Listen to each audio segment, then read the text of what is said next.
Pinaiimbestigahan na ng Department of Justice ang pinuno ng New Bilibid Prison at mga opisyal ng Maximum Security Compound dahil sa mga nabuking na magagarbong kagamitan sa mga kubol.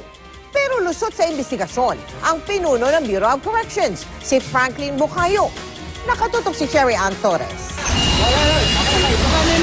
Bantay sarado ngayon ng NBI ang 19 na drug convict na binunot mula sa New Bilibid Prison kahapon.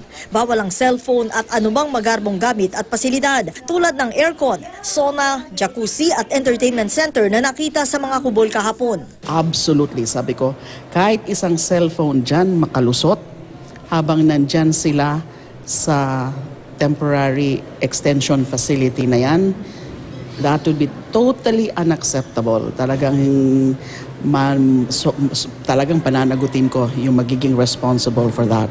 Nag-iimbentaryo na raw ang NBI sa lahat ng nakumpiskang gamit ng drug convicts kahapon. Ang mga droga, drug paraphernalia at armas idadagdag daw sa mga kasong isasampa laban sa kanila.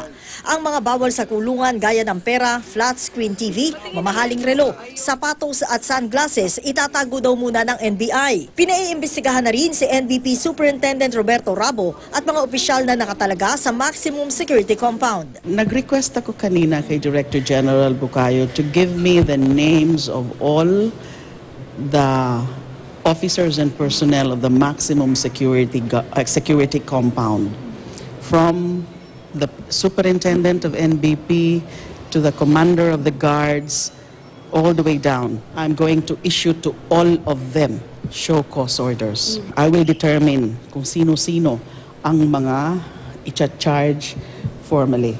Sa ngayon daw, wala nakikitang basehan para imbestigahan si Bureau of Corrections Director General Franklin Bucayo. Si Bucayo raw ang nagsumbong sa DOJ at tumulong sa madaling araw na raid kahapon. Kung may kinalaman siya dyan sa mga di dapat hindi sana naging successful itong operations. Yung bulto-bulto ng pera na nakumpiska kahapon sa loob ng NBP nitong sila Justice Secretary Leila de Lima kahapon, umabot sa 2 milyong piso lahat-lahat. Pero yung mas nakaintriga raw sa kalihim ay yung pagkakadiskubre niya na karamihan pala doon sa 19 drug convict na kinuha mula sa kanilang mga kubol papunta sa kanila kahapon, may daladalang malalaking halaga ng pera.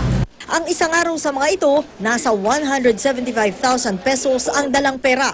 Ang katakataka, ang pamunuan ng Bucor na ilang beses na rin nag-inspeksyon sa NBP compound. Hindi raw nakita ang mga kubol. A building like this na you're entering a maze. Hindi yung naglalakad ka lang ba, parang ito ay parang tunnel, no? Na pag pumasok ka doon, parang maliligaw ka. Kung wala kang guide dito, hindi mo mararating yan, hindi mo mapupuntahan. Kaya bukod sa Maximum Security Compound, isasama na sa inspeksyon ang Medium Security Compound. Sherry Ann Torres, nakatutok, 24 oras.